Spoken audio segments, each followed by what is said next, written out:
Democrats say they will drop a decade-long policy on withholding financial support to candidates who oppose abortion, a clear acknowledgement that the party has alienated voters who have put Republicans in control of Congress and Donald Trump in the White House.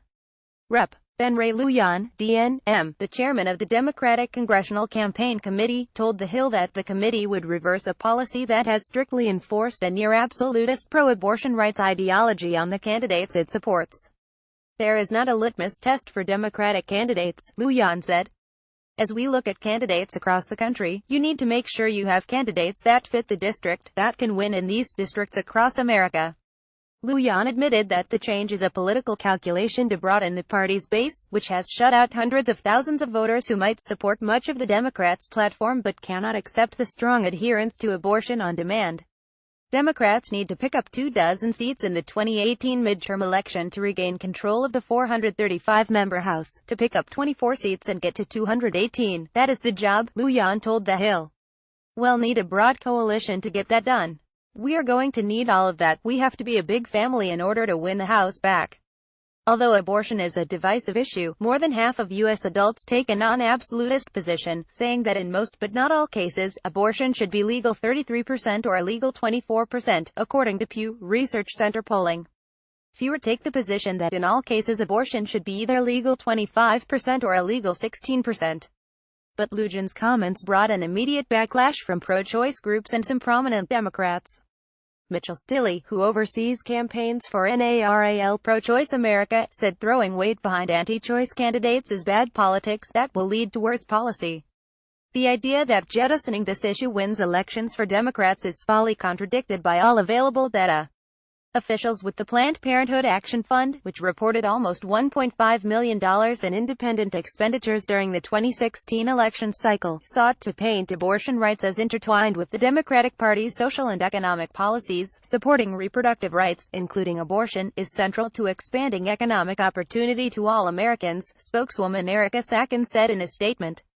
They are fundamental to women's economic security, health and well-being. For many conservative voters, the National Democratic Party is defined by its fealty to abortion rights. Pro-life Democrats still exist in Louisiana but are stymied on the national level. The state's last two Democratic governors, Kathleen Blanco and John Bel Edwards, were both pro-life. The strict pro-choice stance has made it difficult for Democrats to be competitive in conservative districts. The party needs to retake the House. The last time Democrats won control, in the 2006 midterm elections, the party recruited and financially supported a significant number of Democrats who veered from the party's more radical abortion on demand, which means opposing almost all restrictions like those that have been approved in many states. Abortion rights were notably absent from the party's new policy push called A Better Deal, which is focused on economic policy related to jobs, wages, and reducing the burden on families, all issues that helped Republicans in Middle America in 2016. It's not clear whether Lujan's statements extend beyond recruiting and supporting House candidates. Democratic Party Chairman Tom Perez said in April that the party would not support any candidates who did not consider themselves pro-choice. Every Democrat, like every American, should support a woman's right to make her own choices about her body and her health, Perez said.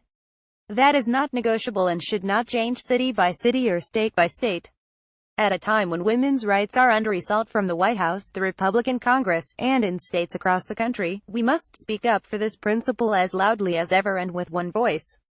But House Minority Leader Nancy Pelosi, D. Califf, Senate Minority Leader Charles Schumer, DNY, and Sen. Bernie Sanders, IVT, have said the Democratic Party must make room for those with more nuanced views of abortion rights.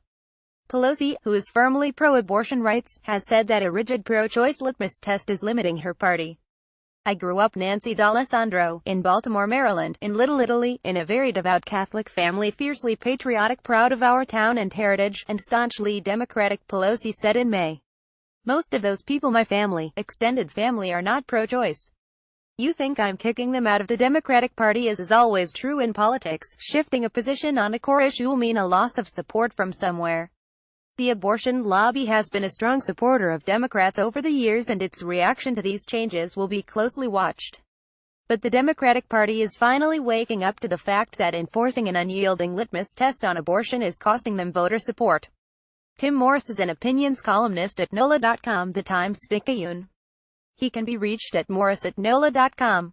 Follow him on Twitter at Morse504.